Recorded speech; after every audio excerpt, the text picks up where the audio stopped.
Our next chapter deals with first law analysis, so conservation of energy, for open systems for control volumes. Control volumes. Here's a quick outline. We'll talk about conservation of mass and conservation of volume, talk about mass flow rate and volumetric flow rate. That seems reasonable and pretty straightforward. It is.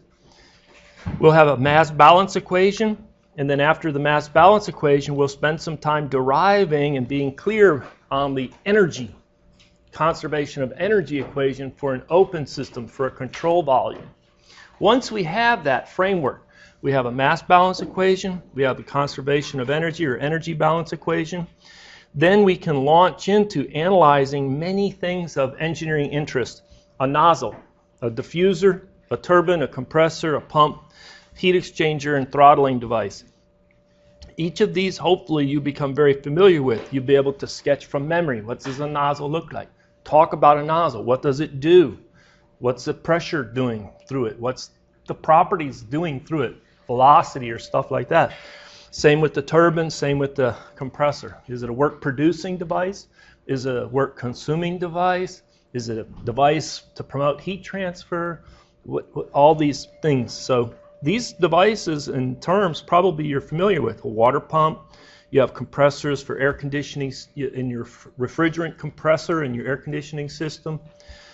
Turbines, gas turbines, steam turbines, hydraulic turbines. There's a lot of turbines, and usually you put an adjective out there and describe them. But we want to be able to do a first law energy balance for these devices operating in steady state. Then at the very end, transient analysis. So let's review. Mass flow rate, given the symbol m dot. If I have a pipe and it has diameter d and it has average flow speed, the flow is flowing down the length of the pipe with average speed, V average. A lot of times we just drop this subscript. It's just flowing with V. Units on V would be meters per second. It's a speed. Diameter d of the pipe. The mass flow rate's going to be the product of the mass density times AV, the volumetric flow rate.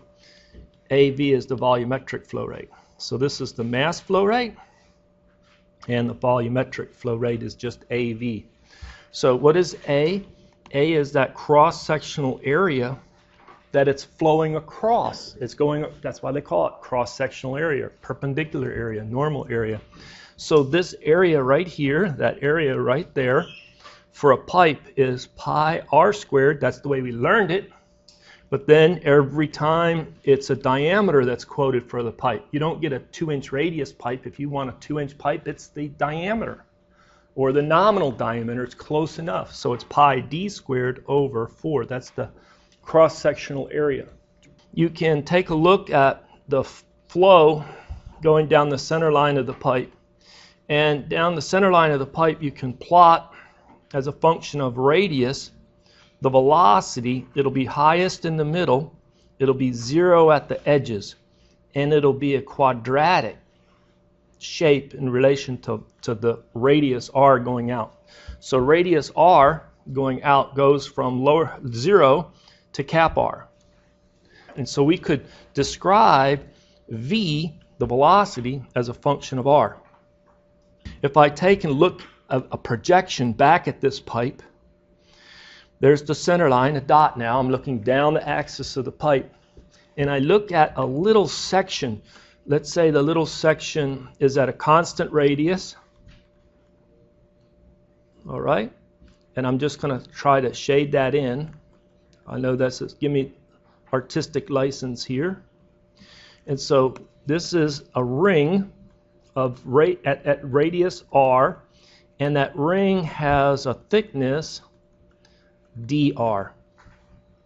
Can you tell me the area of that red ring in terms of r, the lowercase r, and dr, the thickness of the ring? Can you tell me that? I'm going to pause. I'm going to walk around. I'm going to see how many people can get that right. All right, so we found that this little dA is equal to 2 pi r. What is the 2 pi r?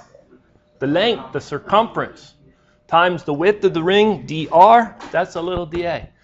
So if I wanted to calculate the area, can I just sum all of the areas?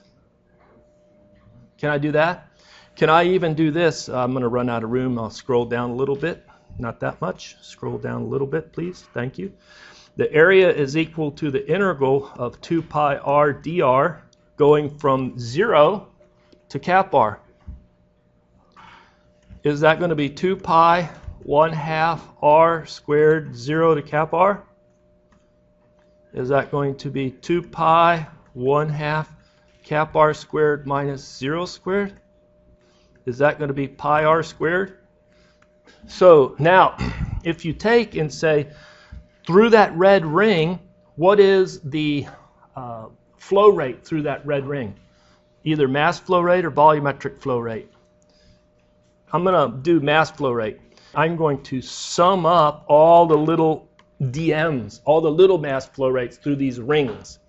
And I'm going to sum them up over all the rings. Because each ring, if I'm looking at this red ring, it has the same velocity no matter where it's at around the rim, around the circumference. But if I come in and I look at a, I don't know, different colored ring, a ring right in here, some ring of fluid right there, it's at a higher velocity. And if I go out to a larger ring, it's a lower velocity.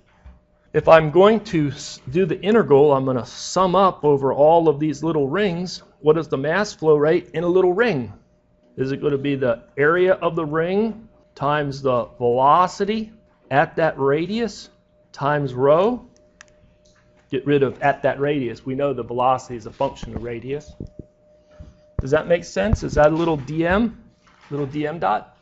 And so if I want to calculate the total mass flow rate, it's the integral of rho v dA. We would like to use the formula that the mass flow rate simply rho times V average times area, the total area. Well, this equation really gives us an equation that defines V average. It's incompressible. I'm not changing the density as it goes out. It's heavier, thicker, and then if it's in the core, it's lighter. If we did have that, it would be a complication. But thankfully, most engineering problems, the density is uniform over the cross-section of the pipe. So that can be canceled. It's constant. We find that the average velocity is 1 over the area. The integral of the velocity is a function of radius, dA. So if I look at the peak velocity right here, the average velocity would be something like this. That's the average velocity. You would then apply it to the whole cross section and you get the rho VA for the mass flow rate. So the mass flow rate is, this is the average velocity, rho VA. We don't typically put AVG all the time. It's implied. We know that's the average velocity. Okay, let's solve this problem. A pipe flows 38 LPM. What is an LPM? Liters per minute of water. Sounds incompressible. Water's incompressible. I know the density of water by memory. Is this a volumetric or a mass flow rate? You answer. It's liters per minute. Liter is. I just keep asking the question, then I'll get you to flop a couple times over, and then finally, you know, if I ask it 5 times, you'll say, I don't care. I'm tired of flopping. I'm pretty confident. This is the answer. So what is it? Excellent. All right. Now the pipe, it provides 38 liters per minute, same mass flow rate. Oops. Volumetric flow rate. Sorry about that. Of water. How long does it take to fill a 5-liter container, a bucket? I'm going to stop, pause, and you need your calculator. Let's go ahead and set this up. Really a conservation of mass. The rate of change of the mass in a control volume with respect to time is equal to if it's flowing into the control volume versus out of the control volume. That makes sense? So I have a bucket. And I have a hose coming to it, and the fluid flows out of the hose and starts to fill up the bucket. Where's a good control volume? How about the bucket? And so is there any outflow out of this bucket? No, so m dot out zip. And I know that it's water. And what about water that's nice about water? Constant. So I can talk about liters of water or kilograms of water. And I can jump back and forth, either one. But the mass is conserved, truly, truly conserved. Volume never is truly, truly conserved, but we often treat it as if it's conserved. We often treat it as if it's conserved. So the mass in the bucket, or the mass of water in the control volume, is rho times some volume in the control volume. Now I put a little different symbol on that V. Why did I do that? Did you see that? I said volume, velocity, volume, velocity. See, you get collision of symbols, so you try to distinguish them a little bit. And this is equal to the mass flow rate in. That'll be rho times the volumetric flow rate, AV. Sometimes people use a V dot like that for volumetric flow rate. Sometimes they use Q for volumetric flow rate. Different times you just have to interrogate. What symbol am I going to use, or somebody else use, and I'm going to adapt or adopt for me for volumetric flow rate. And I just use AV, thinking a pipe, cross-sectional area A, velocity V down the pipe, average speed down the pipe. So that's my symbol for volumetric flow rate. Can I cancel the densities? Yeah. So basically it's the volume, the rate of change of volume of water in my bucket, in my tank, in my control volume. And it's the flow rate in. So if I wanted to, I could do this. I could say separate, integrate, because this is an ODE, the simplest ODE. We love to see it. And we have that the volume in the of water in the control volume at some future time minus the volume in the control volume at some initial time is equal to the volumetric flow rate times the final time minus the initial time. Often the initial time we put 0 and 0. Does the bucket start empty? Did the bucket start half full? If the bucket starts half full, guess what? It doesn't take as long to fill it up. So now I think I have a nice analytic expression, and I want to now substitute some numbers and see about how it applies here. So the volume that's going to be filled is 5 liters. That's this final volume right there. Minus it started empty, and I have 38 liters per 60 seconds. I handled that minute right away. Okay, 60 seconds, I see minute, I want to get rid of it, put 60 seconds. That's the volumetric flow rate times the time it takes, or the delta T, or T2 minus 0. And so now I can solve for T2. It's equal to 5 times 60 divided by 38, making sure that we chase our units and we get this. And somebody calculated it, what'd you get? A little under 8 seconds, right at 8 seconds. Okay?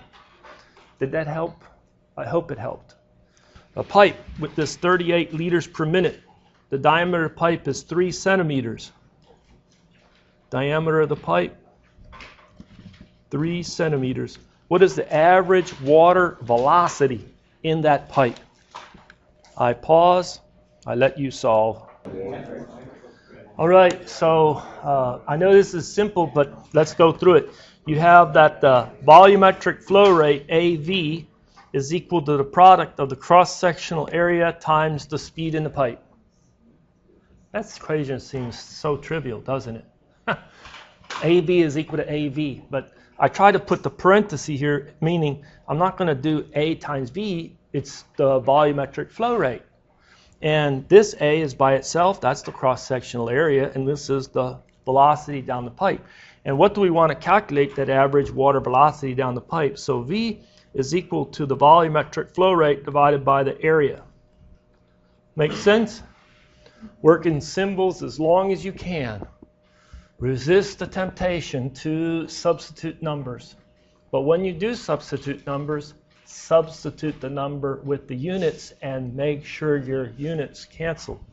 So we substitute now that the volumetric flow rate, 38 liters per 60 seconds. I'm going to get rid of that minute right away. And then I do the area. The area is pi diameter squared 3 centimeters squared over 4. All right, somebody says a liter is 1,000 centimeter cubed is a liter. That liter goes, that liter goes. Let me do this. I'm going to put a square there and a square there. Centimeter squared goes there, so I have 1 centimeter left. And I do have now a centimeter per second. So this, I'm ready to run my calculator. When I run the calculator, what do I get per centimeter per second? 80 centimeters per second, 0.8 centimeters per second? Or 89, okay. That help? Water is now flowing in a 3 centimeter diameter pipe at 30 centimeters per second. If the diameter of the pipe is reduced to 2 centimeters, what is the new pipe flow? So it's going along, then there's this reduction, and it's flowing now at a new diameter. The new diameter is 2 centimeters. The old diameter was 3 centimeters, and it was flowing down here at 30 centimeters per second. This determined what is the new speed in the pipe. I'll pause and see how far you get. So what you can do is make a big control volume like this. And so we know that the flow rate coming in, the mass flow rate coming in, it's steady state. It has to equal to the mass flow rate going out. Maybe I say it's in state 1, maybe this is 1 over here, and it's out at state 2, that's out over here. Maybe if this is in at 1, that's V1, that's D1. If this is out at 2, it's D2, it's V2. You have to introduce some notation and often some subscripts so that you're clear about what's what. And then you know that the mass flow rate in at 1 is equal to the mass flow rate out at 2. That's rho AV at 1 equal to rho AV at 2. The mass density, it's water. It's liquid water. It's incompressible. No density change. So we have to do this. The velocity at 2 is equal to the velocity at 1 times the area 1 divided by the area 2. Algebra, good? Each of these areas, pi d squared over 4. So you put the V1 pi d1 squared over 4, pi d2 squared over 4. You can still work in algebra. Sometimes you can go quite a ways in the algebra, can't you? And so the final velocity is the outlet velocity is the inlet velocity times the diameter, the ratio of the diameters squared. Find that V1 ends up to be, I don't know, what was it, 68? Oh yeah, there's nothing to assume it's not at steady state, and transient analysis is so difficult we do very little of it. We really do very little where it's transient. Truly something's filling up or depleting other than maybe that simple water. All right, let's keep on. A piston is fitted with a into a water-filled pipe, and it has a 5 centimeter diameter. And how far does the piston slide in order to push out 300 milliliters of water? If I want to push out 300 milliliters of water, how far does the piston have to slide in the pipe that has a diameter of 5 centimeters? Let's put L as the length that you slide. Solve for L. All right, so a lot of people solved this one, right? So you can think about the area swept, or the volume swept. So the volume swept by the sliding piston is the area face of the piston, times the length swept. That area is this face piston. I'm trying to show it, looking at it. So that area of the piston is equal to pi d squared over 4. So the volume swept, area of the piston times length. So the length is equal to the volume swept divided by area of piston. When in doubt on subscripts, you can make them as long as you like. That make sense? You're going to make them as long as it's clear. Somebody says, I like to AS, fine, or BS, okay? Great, that's volume swept. But you can make long subscripts. Just because a textbook has short subscripts doesn't mean you can't have longer ones. So it's volume swept is 300 milliliters. I might as well get that to centimeter cubed. And now we have pi 5 centimeters squared over 4. Sometimes I'll flip the 4 up there. So I had everything to symbols. I finally substitute with units. I resist the temptation to touch my calculator. And then I finally touch my calculator. And I cancel units and I calculate what? About 15 centimeters. Good? Let's press forward. The piston is fitted in a 2 centimeter diameter water-filled pipe. The piston moves at a rate of, this is a speed V of 1.2 centimeters per second. It's moving in that direction. What is the volumetric flow rate of water leaving the pipe because it's being pushed out? What is the volumetric flow rate of water being pushed out? Then if you can get the volumetric flow rate, I think you can get the mass flow rate, true? But get the volumetric flow rate first. Get the volumetric flow rate of the water first. All right, so I changed this illustration a little bit. Let me ask you this question. The fluid packet right in front of the face of that piston, if the piston's moving at a speed of 1.2 centimeters per second, what's this fluid packet's speed? 1.2 centimeters per second. What is the fluid packet that's maybe right there in the pipe? A couple centimeters ahead of that piston. If the piston's moving at a 1.2 centimeters per second, what's the speed of this fluid packet? Is it to the right at 1.2 centimeters per second? How about right at the outlet of the pipe? Is it coming out at 1.2?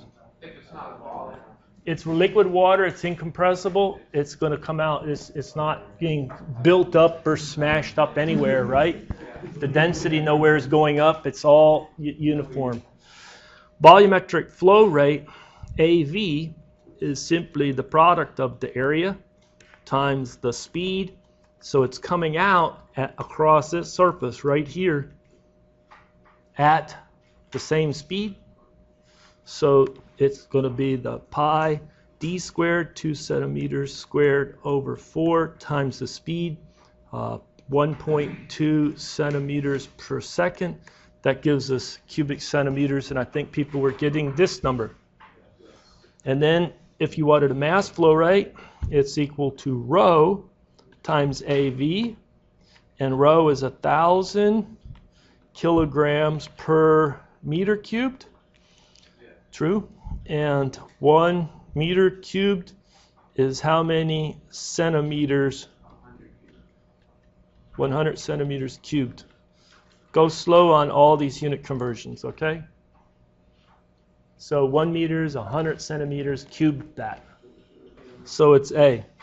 One-dimensional flow. This equation looks so easy. I could have just slapped that down and, hey, you solve all the problems. But you need to apply it. You need to master it. Now this is our general conservation of mass for a control volume. What is the rate at which it changes in the control volume?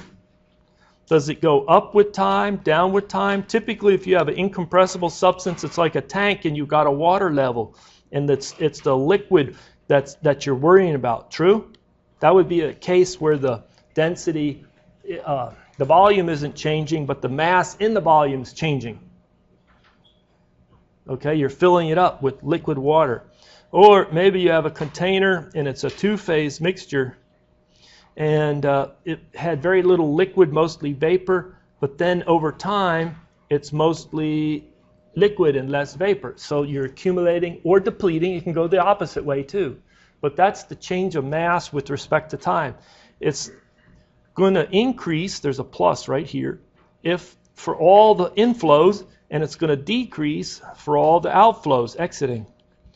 So it's the rate at which it inflows, rate at which it outflows. That's a mass conservation equation.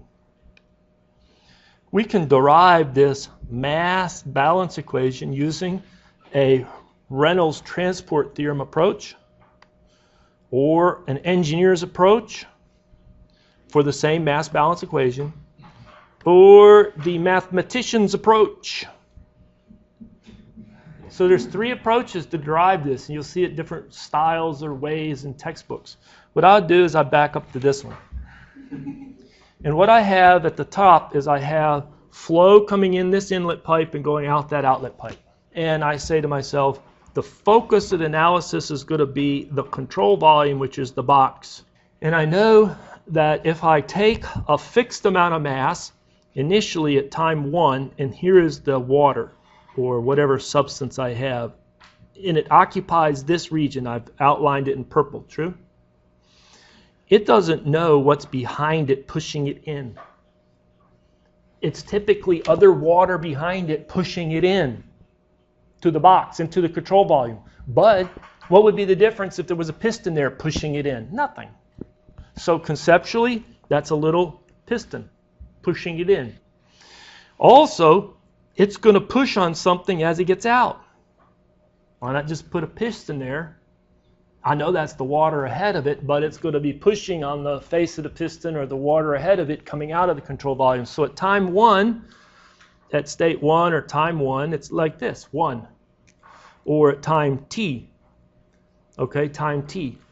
Later time, t plus delta t, and it's got to be a special time such that if you put the piston here, it's flowing at a certain rate coming that way, that the piston stops right there.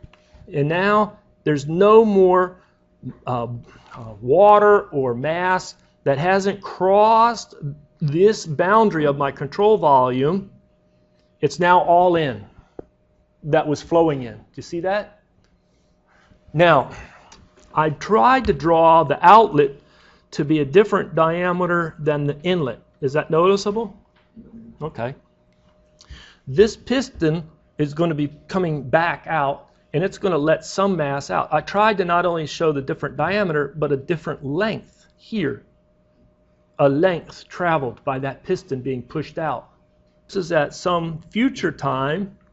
This is at some initial time. And the focus of the study is the control volume right there. Or the control volume right there. Okay. But if I look at the initial time, at time t, this mass right here is made up of the mass at time t is made up of the mass in the control volume at time t. What part is that? That's all of here. Plus the mass that's about ready to flow into the control volume in the time interval from t to delta t. Okay? Now this mass, the combination of it is, I'm going to try and highlight it a little bit, is all of this. Go back there. Not too well highlighting.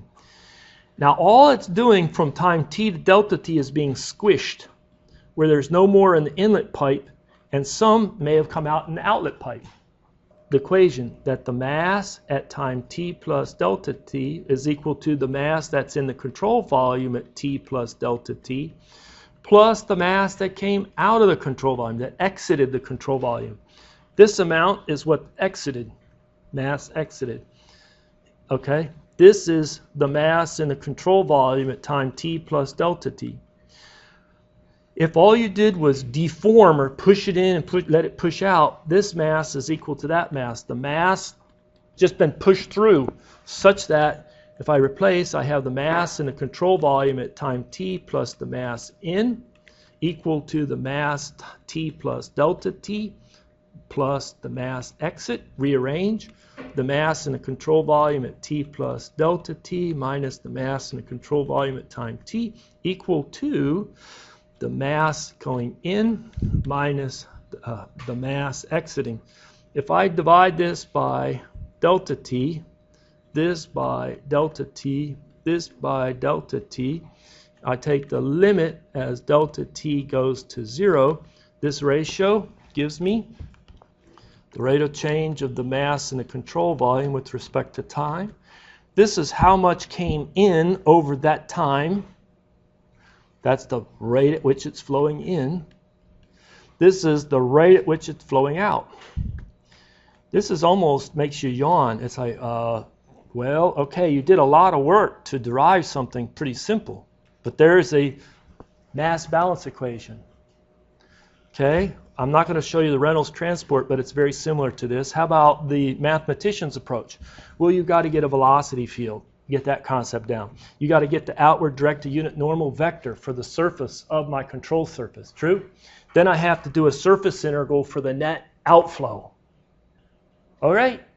And if you came out of EA2 very well, great. Super. Cal 3, super. We can do it, but we're running out of time, so I need the bypass.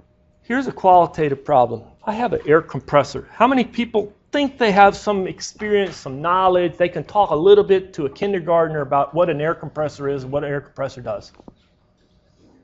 Some hands aren't up. Well, you can be silent if your hand's not up, because you should have some intuition about what is an air compressor. Now, it ingests some air on one side, and it outputs some air on the other side.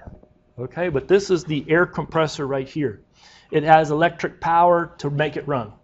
Now, the question is as shown, can you make any statement about the change from the inlet state 1 to the outlet state 2, as shown in the illustration, about the diameter of the inlet pipes or tubes or piping? Which one's bigger, or are they the same? So what I would say is I would show D1 is bigger than D2. That's a relationship. The inlet diameter is larger than the exit diameter. That helps you get into the mode of what's going on here. Okay, now we're ready for the area. What about the area? That cross-sectional area on the inlet versus the cross-sectional area on the outlet. Which one is larger? Which one's smaller? Are they equal? So A1 is larger. Now you have to know a little bit about compressors. What is the purpose? What do they do? What about the pressure? The pressure on the inlet and the pressure on the outlet. What do you suspect? True? Got it. Temperature.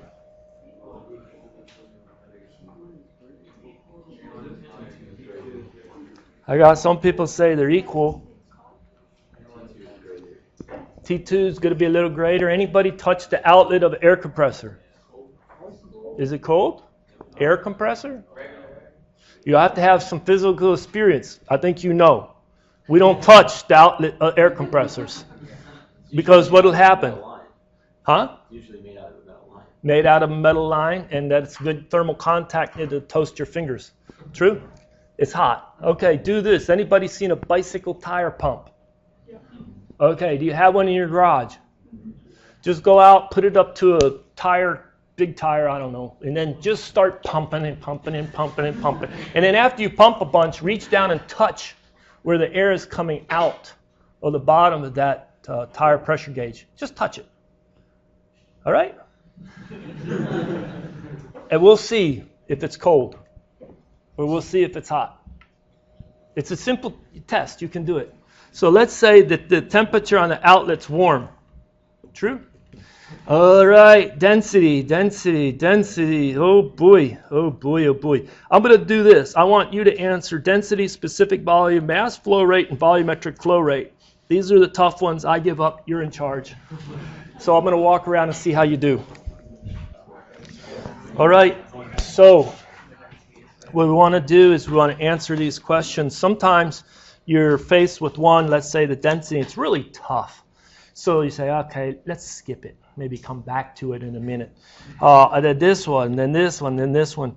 And of all of these, there's one that's pretty straightforward, and yet it was probably the most wrong of all the group I saw. I would say it's the most wrong of everybody. And what I would do is I would put a little... Oh, what did that professor just draw? Control volume. The surface of dashed line and control volume. Oh, inlet coming across 1, state 1. Going out, state 2. I'm going to have balance equations. People are going to forget this. Even in the end of Thermo 2, final exam on Thermo 2, there'll be some student that'll botch it. And just remember this. When you have a control volume, you're going to have balance statements. Conservation statements. What's the first one? Say it louder. Conservation of mass.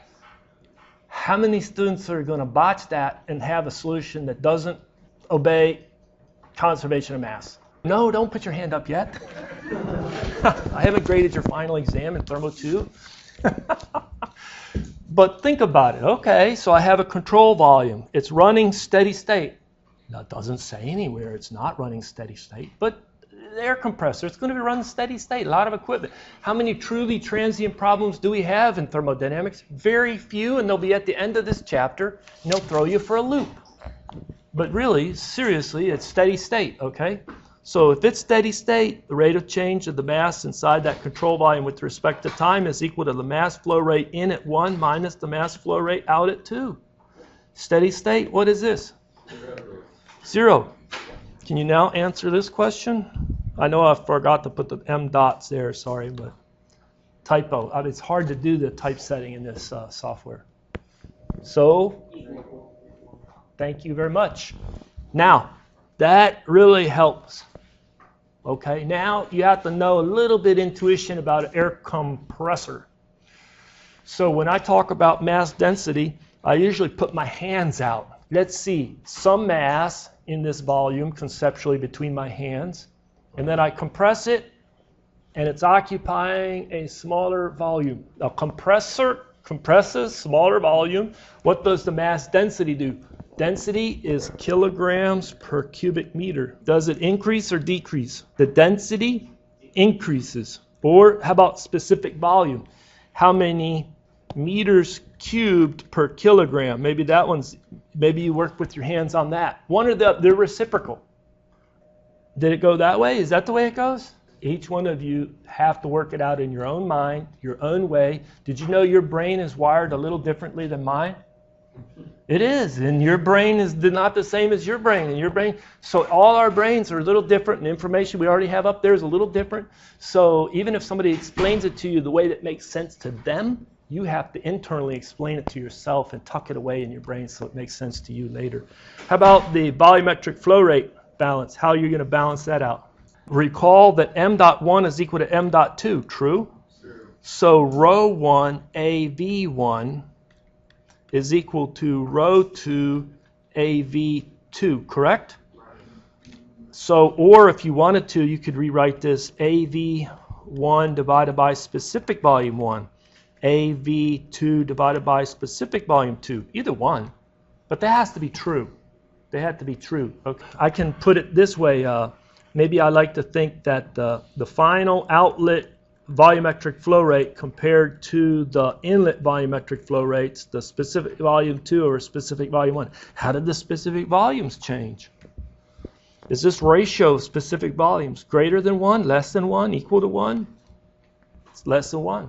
Something times something less than 1 is going to be smaller. So which one's larger? I'm going to let you chew on that some more. I encourage you to go through